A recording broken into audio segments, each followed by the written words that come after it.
कितना मोहली सैया सुल्तानगंज से जल उठवली कितना हवा की अभी कितना मोहली सुहतालाई न हो सुहतालाई जगह मशहूर बा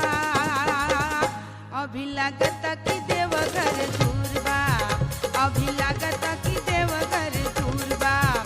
अभी लागता कि देवघर दूर बा अभी लागता कि देवघर दूर बा कहली मरकंडे बाबा के जल चढ़ाला बगले में गंगा हई जाके नहाला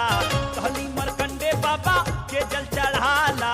बगले में गंगा हई जाके नहाला नहीं मनलू न हो नहीं मनलू तू अइलू न गाय के अब का कहेलू कि चला सुताई के अब का कहेलू कि चला सुताई के अब का कहेलू कि चला सुताई के अब का कहेलू कि चला सुताई के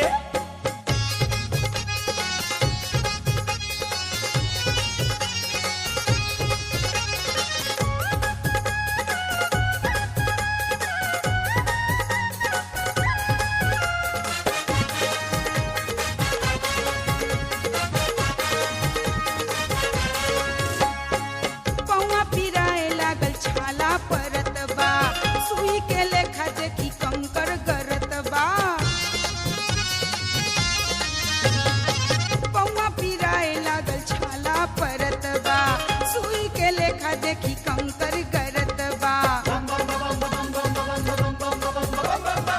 चला न धीरे धीरे काजला भागी 2 दिन के बदले में 3 दिन लागी चला न धीरे धीरे काजला भागी 2 दिन के बदले में 3 दिन लागी हमके दर्शन हो हमके दर्शन त करे के जरूर बा अभी लागता कि देवघर दूर बा अभी लागता कि देवघर दूर बा अभी लागता कि देवघर दूर बा अभी लागता कि देवघर दूर बा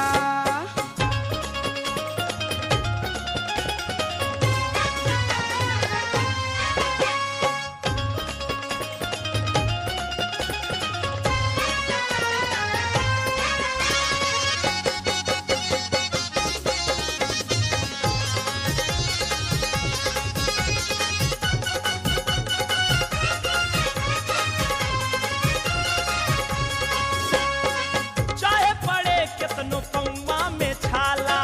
बाबा के नौआ से कुछ ना बुझाला चाहे पड़े कितनो पौवा में छाला बाबा के नौआ से कुछ ना बुझाला कौनो कंवरिया के दुख नहीं होला सबही के दुखावा के सुनेला भोला कौनो कंवरिया के दुख नहीं होला सबही के दुखावा के सुनेला भोला हर जगह ही या न हो हर जगह ही या न बैठा थकाई के अब का कहेलू कि चला सुताई के अब का कहेलू कि चला सुताई के अब का कहेलू कि चला सुताई के अब का कहेलू कि चला सुताई के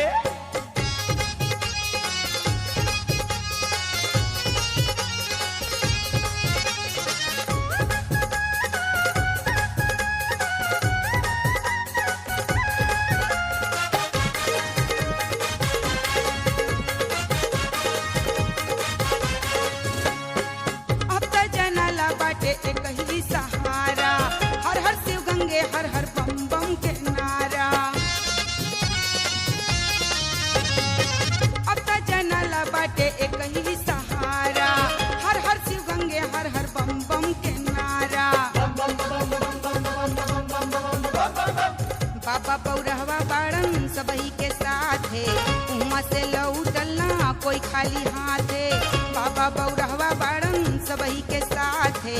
उहाँ से लौटलना कोई खाली हाथ है हमरे दिलवा में हो हमरे दिलवा में श्रद्धा भरपूर बा अभी लागता कि देवघर दूर बा अभी लागता कि देवघर दूर बा अभी लागता कि देवघर दूर बा अभी लागता कि देवघर दूर बा